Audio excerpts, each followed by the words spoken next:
देख सकते हैं वीडियो का पहला क्वेश्चन है 11/10 में कितने 1/40 हैं। यानी 11/10 बनाने के लिए 1/40 कितना बार मिलाया गया होगा। तो ऐसे क्वेश्चंस को समझने के लिए हम ऐसे एग्जांपल से समझ सकते हैं कि मान लीजिए मेरे पास 20 रुपया है और अगर हम ऐसे सोचे कि ये 20 रुपया बनाने के लिए हम ये 2 रुपया कितना बार लिए होंगे, तो उसके लिए हम क्या करेंगे, ये 20 को ये 2 से हम डिवाइड कर लेंगे। तो 2 रुपया कितना बार मिलाया गया होगा, 10 बार। यानी 2 रुपया की संख्या अगर 10 बार हो जाए तो 20 बन जाएगी। उसी तरह 11/10 बनाने के लिए 1/40 कितना बार मिलाया गया है, तो 1/40 से हम इसे डिवाइड कर लेंगे। तो उसके लिए हम ऐसे कर सकते हैं, ये जो 11/10 है इसे हम डिवाइड कर लेंगे। भाग के लिए हम ये भाग का साइन यानी डिवाइड का साइन लगाएंगे। किससे डिवाइड करेंगे, 1/40 से यानी 1/40 से। अब यहाँ से नेक्स्ट स्टेप पे फिर हम ऐसे समझ सकते हैं 11/10, ये डिवाइड को हम गुणा में बदल लेंगे। जैसे ही गुणा में बदलेंगे ये 40 ऊपर हो जाएगी और 1 नीचे हो जाएगी। तो 40 को हम ऊपर कर सकते हैं, 1 को नीचे कर लेंगे ऐसे। 10 का पहाड़ा 4 बार से हम कैंसिल करेंगे, 10 4 40 यानी 11 चौका 44, यानी 44 बार 1/40 मिलाया गया होगा, जिससे 11/10 बना होगा। तो इसका सही उत्तर क्या होगी, ऑप्शन सी 44 बार। आइए एक और अगले खतरनाक क्वेश्चन को देखते हैं। देख सकते हैं वीडियो का सेकंड क्वेश्चन है √81 का वर्गमूल क्या होगा। यानी सेकंड क्वेश्चन में हमें वर्गमूल निकालना है। तो ऐसे क्वेश्चंस में हम जल्दबाजी में गलत कर बैठते हैं। क्वेश्चन हम बिना पढ़े ये समझ लेते हैं कि जैसे हमें पूछा गया, हम इस तरह से समझ लेते हैं कि 81 का हमें वर्गमूल निकालना है और हम 9 निकाल लेते हैं। ऑप्शन में 9 दिया भी हो तो इसे हम टिक करके आगे बढ़ जाते हैं, जो कि गलत है। हमें क्वेश्चन में बोला गया है कि √81 का वर्गमूल निकालना है। √81 का वर्गमूल, इसका मतलब इसके ऊपर हमें फिर एक बार रूट लगाना है। अब यहां से हम इसे समझ सकते हैं, √81 का 9 होगी और फिर यहां से हम ये बाहर वाला रूट फिर चढ़ा लेंगे। अब 9 का जो है रूट अगर हम कर लें तो यहां से निकल के आएगी 3, जो कि 3 इस क्वेश्चन का राइट आंसर है। देख सकते हैं ऑप्शन सी में है, तो ऑप्शन सी जो है करेक्ट आंसर होगी। आइए आगे बढ़ते हैं और फिर एक दूसरे खतरनाक क्वेश्चन को हम लोग सॉल्व करते हैं।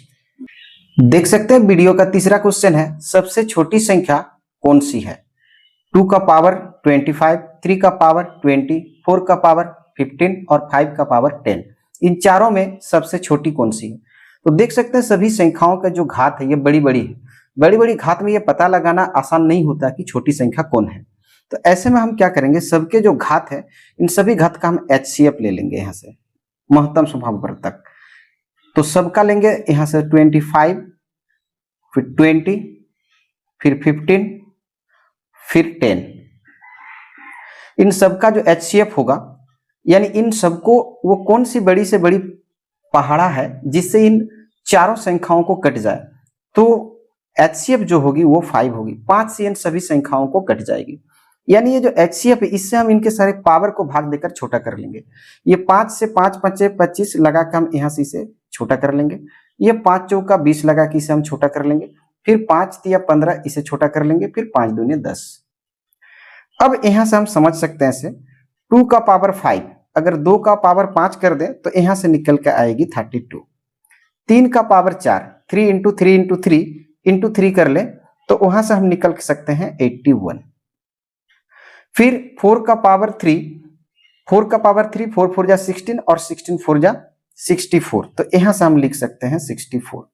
और फिर यहां से 5 का पावर 2 है, तो 5 का पावर 2 यानी 5 5 25। तो देख सकते हैं इनमें सबसे छोटी संख्या कौन है, 25। 25 किसके लिए आया है, 5 का पावर 10 से। तो 5 का पावर 10 ऑप्शन में कहाँ है, ऑप्शन ए में है। तो ऑप्शन ए जो है इस क्वेश्चन के लिए राइट आंसर होगा। तो ऐसे शानदार तरीके से आप आसानी से निकाल सकते हैं इसका आंसर। आइए वीडियो के चौथे क्वेश्चन की ओर हम लोग बढ़ते हैं। देख सकते हैं वीडियो का चौथा क्वेश्चन है 125 का 125% क्या है।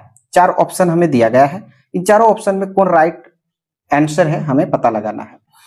तो यहां से हम इस तरह से इसे सॉल्व कर सकते हैं। हमें 125 दिया गया तो हम 125 लिख लेंगे। का मतलब होता है गुणे, तो यहां से हम गुणा लगा लेंगे। 125 फिर लिख लेंगे और प्रतिशत का मतलब होता है बट्टा में 100, तो यहां से हम बट्टा में 100 लेंगे।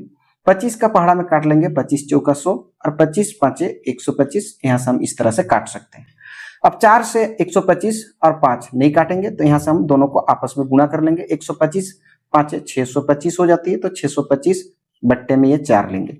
अब 4 से यदि इसे हम भाग देंगे तो 4 एकम 4 हो जाएगी, 2 आएगी 22, फिर 4 पंचे 20, फिर यहाँ से 25 हो जाएगी, 4 छः 24, फिर दशमलव लगा के यहाँ से हम काट सकते हैं, 4 दूने 8, फिर 4 पंचे 20, यानी 156.25 जो है इस प्रश्न के राइट आंसर होंगे। देख सकते हैं कौन से ऑप्शन में, ऑप्शन डी में दिया गया है, तो ऑप्शन डी जो है इस क्वेश्चन का राइट आंसर होगा। आइए वीडियो में अगले क्वेश्चन की ओर बढ़ते हैं। देख सकते हैं वीडियो का 5वां क्वेश्चन है 21/3 का 7 का मान क्या होगा। ये एक बोर्ड मार्क्स रूल से लिया गया क्वेश्चन है। क्वेश्चन में हमें दे रखा है 21/3। अच्छा, का के लिए हम लोग गुणा का साइन प्रयोग करते हैं, गुणा 7। का काम भाग से पहले होता है, यानी का के लिए गुणा लिए हैं तो गुणा का काम पहले होगा। तो यहाँ से हम निकल सकते हैं 21 भाग का साइन लगाएंगे, पहला काम गुणे का होगा, गुणा बोले तो का, 7 या 21। अब 21 से 21 को यदि हम भाग देंगे तो यहाँ से निकल के आएगी 1। तो इस प्रश्न का जो करेक्ट आंसर होगा वो 1 होगा। देख सकते हैं ऑप्शन बी में दिया है, ऑप्शन बी जो है करेक्ट आंसर हो जाएगी। आइए अगले क्वेश्चन की ओर बढ़ते हैं। देख सकते हैं वीडियो का 6ठा क्वेश्चन है 15 केला का मूल्य 27 रुपया है, तो 3 केला का मूल्य बताएं। ऐसे क्वेश्चन दिखने में आसान होते हैं पर बनाते समय मुश्किल होती है। यहाँ से हम इस तरह से समझ सकते हैं, आसान तरीका ये होगा कि 15 केला का जो है मूल्य 27 रुपया बोला, तो नीचे हम 27 लेंगे, ऐसे बराबर का साइन लगाएंगे। हमसे पूछा 3 केला का मूल्य क्या होगा, तो 3 केला लेंगे, ऊपर में मूल्य क्या होगा हमें नहीं मालूम, तो उसके लिए हम x लगाते हैं। यहाँ से हम कैंसिल करेंगे, 3 एकम 3 और 3 पंचे 15, इसे हम कैंसिल कर सकते हैं। यहाँ से फिर हम क्रॉस गुणा कर लेंगे, ऐसे 5 को इससे गुणा करेंगे तो यहाँ से होगी 5x, इधर गुणा करेंगे तो 27 एकम 27। अब यहाँ से हम x बराबर लिख सकते हैं, यहाँ से 27, ये इंटू है, जाके इधर डिवाइड कर लेंगे। अब 5 से यदि हम 27 को भाग देंगे, 5 से 27 को भाग देंगे तो 5 पंचे 25, फिर पॉइंट देंगे, फिर यहाँ से 5 चौके 20, यानी 5 रुपया 40 पैसा जो है खर्च पड़ेगा 3 केला का। तो देख सकते हैं कौन सा ऑप्शन में है, ऑप्शन बी में है, तो ऑप्शन बी जो है इस क्वेश्चन के लिए राइट आंसर होगी। आशा करता हूँ वीडियो देख के आप ऐसे क्वेश्चंस को सॉल्व करना सीख गए होंगे। वीडियो देखने के लिए बहुत बहुत धन्यवाद। हम लोग फिर मिलेंगे अगले वीडियो में ऐसे ही कुछ खतरनाक क्वेश्चन लेकर। तब तक के लिए जय हिंद, जय भारत।